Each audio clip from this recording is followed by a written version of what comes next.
5, 4, 3, 2, 1, 0.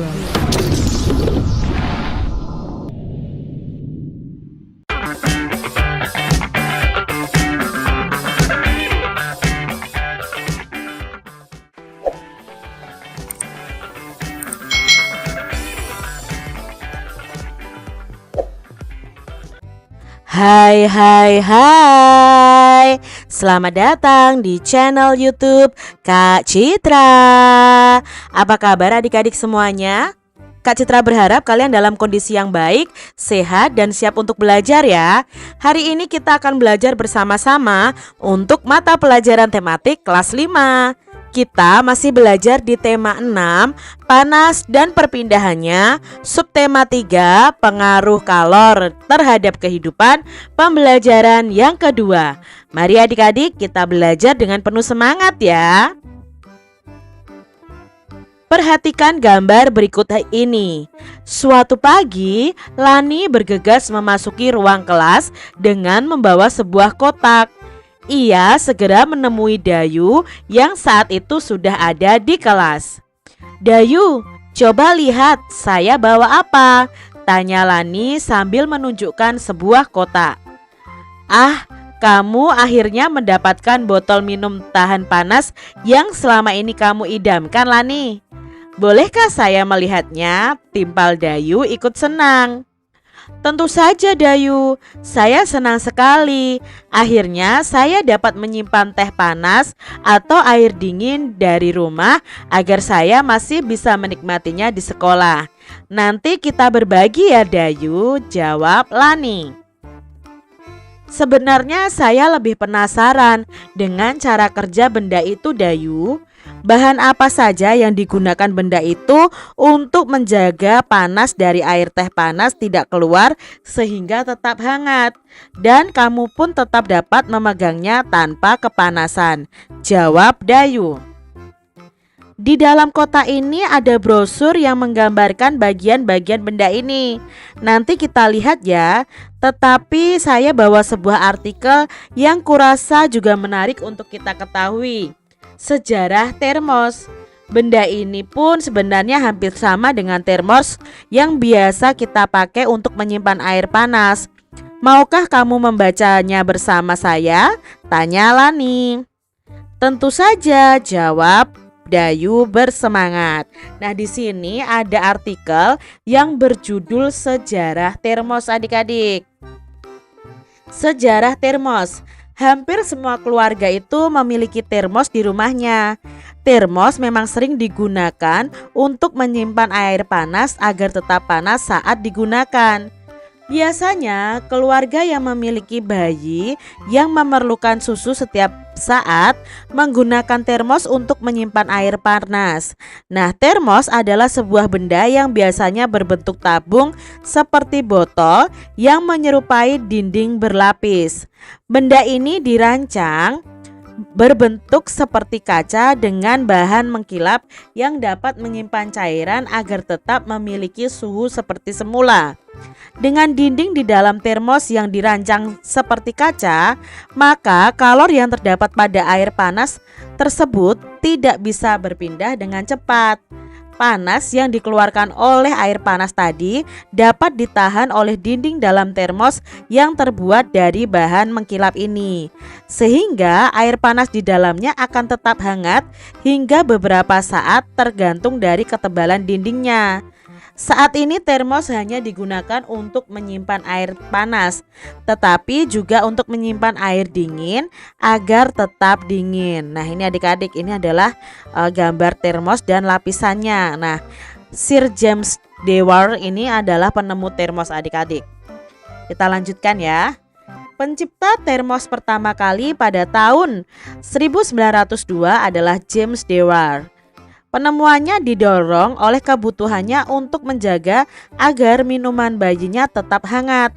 Tetapi saat itu untuk menjaga suhu minuman agar tetap hangat merupakan hal yang sulit yang dilakukan, terutama dalam kondisi cuaca yang dingin seperti di negara Eropa adik-adik. Nah, karena kebutuhan inilah James Dewar menemukan cara membuat botol hampa udara. Nah, botol hampa udara ini merupakan wadah dari kaca berdinding ganda dengan ruangan di antara dindingnya dikosongkan dan ditutup rapat untuk mencegah agar panas tidak menjalar. Sementara dinding sebelah dalam botol tersebut dilapisi perak untuk mempertahankan panasnya. Botol hampa udara itulah yang kemudian menjadi cikal bakal lahirnya termos. Nah, botol hampa udara buatan James Dewar ini dan penutup bol buatan mertuanya sampai sekarang dapat dilihat di Museum Ilmu Pengetahuan di London. Nah, itu tadi adik-adik sejarah tentang termos. Jadi sekarang kalian menambah pengetahuan ya sejarah termos ini ya. Nah, berdasarkan bacaan tadi, kita akan bersama-sama menuliskan atau mencari tahu hal-hal penting yang ada di setiap paragrafnya. Nah, ini adalah hal-hal penting yang ada di setiap paragraf. Misalnya di paragraf 1, hal pentingnya adalah hampir semua keluarga itu memiliki termos di rumahnya. Termos adalah sebuah benda yang biasanya berbentuk tabung seperti botol yang menyerupai dinding berlapis. Nah, dengan dinding dalam termos yang dirancang seperti kaca, maka kalor yang terdapat pada air panas tersebut tidak bisa berpindah dengan cepat. Lalu di paragraf kedua, hal pentingnya apa? Nah, hal pentingnya di sini pencipta termos pertama kali pada tahun 1902 adalah James Dewar. Penemuannya ini didorong oleh kebutuhannya untuk menjaga agar minuman bayinya tetap hangat. Itu hal penting di paragraf kedua. Lalu hal penting yang ada di paragraf ketiga adalah James Dewar ini menemukan cara membuat botol hampa udara yang kemudian menjadi cikal bakal lahirnya termos. Dan hal penting yang berikutnya, botol hampa udara buatan James Dewar ini sekarang dapat dilihat di Museum Ilmu Pengetahuan di London.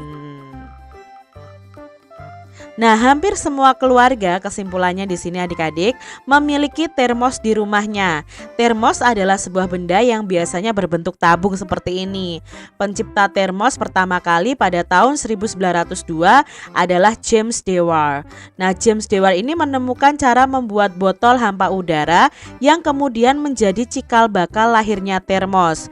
Botol hampa udara buatan James Dewar ini sekarang dapat dilihat di Museum Ilmu Pengetahuan di London. Itu tadi ringkasan atau kesimpulan dari bacaan tadi adik-adik. Nah, apakah fungsi sebuah termos? Termos itu digunakan untuk menyimpan air panas agar tetap panas saat digunakan. Lalu apa saja bahan yang digunakan untuk membuat termos pada masa itu? Bahan yang digunakan adalah botol hampa udara yang merupakan wadah dari kaca berdinding ganda dengan ruang di antara dindingnya itu dikosongkan dan ditutup rapat. Gambarlah bagian-bagian termos sesuai bacaan di atas tadi adik-adik. Nah, kalian bisa menggambarkan bagian-bagian termos itu seperti ini. Ini adalah tutup ya, tutupnya termos. Lalu ini ada dinding kaca ya. Ini dinding kaca yang dalam. Lalu ini dinding luar kaca. Lalu ini adalah air yang kita isikan. Di sini ada ruang hampa udara. Lalu ini adalah dinding kaca lagi dan ini adalah karet penahan. Lalu di sini adalah lapisan luarnya adik-adik. Ini adalah bagian-bagian pada termos. Apa saja benda di sekitarmu yang menggunakan prinsip yang hampir sama dengan termos? Nah, benda-benda di sekitar kita yang prinsipnya hampir sama dengan termos itu ada kulkas, ada penanak nasi, oven ya, ini bukan oven, dan panci presto. Adik-adik, selain termos, tentu kamu pernah melihat benda-benda di sekitar kalian yang menggunakan bahan isolator dan konduktor dengan berbagai kegunaannya. Nah, kita akan belajar bersama-sama tentang bahan dari penggunaan konduktor dan isolator. Jadi penggunaan benda konduktor dan isolator. Nah, adik-adik, pada pembelajaran sebelumnya kita sudah tahu bahwa perpindahan panas itu ada 3 cara ya. Yang pertama ada konduksi, konveksi, dan radiasi. Ingat kembali apa yang dimaksud konduksi, konveksi, dan radiasi. Kalian bisa berpikir dengan teman-teman kalian mengulang apa arti dari konduksi, konveksi, dan radiasi. Nah, barang-barang dalam kehidupan sehari-hari itu banyak yang memanfaatkan sifat benda sebagai konduktor dan isolator. Nah, benda apakah itu? Nah, ini adalah contoh benda-benda yang memanfaatkan prinsip konduktor dan isolator. Selimut dan panci merupakan benda yang memanfaatkan sifat ini. Selimut merangkap udara ya, memperangkap aslinya adik-adik ya. Udara adalah isolator sehingga tidak menghantarkan panas yang keluar dari tubuh. Dengan demikian badanmu akan tetap terasa hangat saat kalian memakai selimut. Terbuat dari apakah panci? Nah, panci ini terbuat dari bahan logam, misalnya aluminium adik-adik. Aluminium merupakan penghantar panas yang baik. Jadi panci akan menghantarkan panasnya itu ke makanan yang dimasak. Pegangan panci biasanya itu terbuat dari plastik atau kayu ya, mungkin ya. Ada yang plastik ya adik-adik ya. Nah, plastik merupakan isolator sehingga kamu tidak akan kepanasan ketika memegang panci ini. Mesin mobil dan motor itu juga terbuat dari bahan yang dapat menghantarkan panas. Mesin memerlukan panas untuk memperoleh kinerja mesin yang ideal. Karena itu mesin dibuat dari bahan konduktor sebagai penghantar panas. Dari uraian di atas kita jadi tahu nih adik-adik, mana bahan yang bersifat konduktor dan mana yang isolator. Selain selimut dan panci, tentu kamu dengan mudah menjumpai penggunaan benda yang bersifat konduktor dan isolator dalam kehidupan sehari-hari. Misalnya pada setrika adik-adik, kalau yang bagian bawahnya itu bersifat konduktor karena menghantarkan panas, tapi bagian pegangannya itu bersifat isolator karena tidak bisa menghantarkan panas dengan baik. Adik-adik, berdasarkan bacaan di atas, tuliskan hal-hal yang kamu pahami dari setiap paragrafnya. Nah, di sini kita akan menuliskan isi dari paragraf 1 ya dan paragraf 2. Isi paragraf 1 adalah panas itu dapat berpindah melalui konduksi, konveksi, dan radiasi. Lalu isi paragraf kedua itu tentang selimut dan panci itu memanfaatkan sifat konduktor dan isolator. Sedangkan untuk di paragraf 3 dan 4 di sini paragraf 3 itu panci terbuat dari bahan logam dan paragraf 4 itu mesin mobil dan motor terbuat dari bahan yang dapat menghantarkan panas. Itu tadi isi paragraf dari bacaan tadi adik-adik. Nah, di sini kita bisa membuat peta pikiran dari bacaan penggunaan benda konduktor dan isolator. Kita bisa merincinya adik-adik menjadi peta pikiran dari paragraf 1, 2, 3, dan 4. Contohnya di sini, panas dapat berpindah melalui konduksi, konveksi, dan radiasi. Beberapa barang memanfaatkan sifat benda sebagai konduktor dan isolator. Itu berdasarkan paragraf pertama. Lalu paragraf kedua, selimut dan panci ini memanfaatkan sifat konduktor dan isolator. Selimut memerangkap panas yang keluar dari tubuh sehingga badan tetap terasa hangat. Sedangkan untuk di paragraf yang ketiga, panci itu terbuat dari bahan logam. Panci menghantarkan panas sampai ke makanan. Pegangan panci bersifat isolator sehingga kita tidak kepanasan ketika memegangnya. Di paragraf keempat itu tentang mesin mobil dan motor itu terbuat dari bahan yang dapat menghantarkan panas. Mesin memerlukan panas untuk memperoleh kinerja mesin yang ideal. Adik-adik, coba amati benda-benda di sekolah kalian maupun di rumah kalian. Coba identifikasi sifat hantaran benda tersebut dan kegunaannya. Contoh dari Kak Citra nih adik-adik, benda-benda yang ada di sekolah. Ada bel listrik, sarung tangan, mungkin ada termos es ya di kantin, lalu ada jaket, mungkin ada solder ya. Nah, sifat hantarannya apa? Bel listrik itu sebagai konduktor. Kegunaannya apa? Sebagai penanda waktu masuk atau istirahat. Sarung tangan itu sifatnya isolator ya, menjaga tangan tetap hangat. Lalu termos es itu sifatnya juga isolator karena menjaga es tidak mencair. Jaket itu sifatnya juga isolator. Kenapa? Menjaga badan supaya tetap hangat. Lalu solder itu bersifat konduktor. Gunanya untuk apa? Menyambung atau memasang komponen elektronik.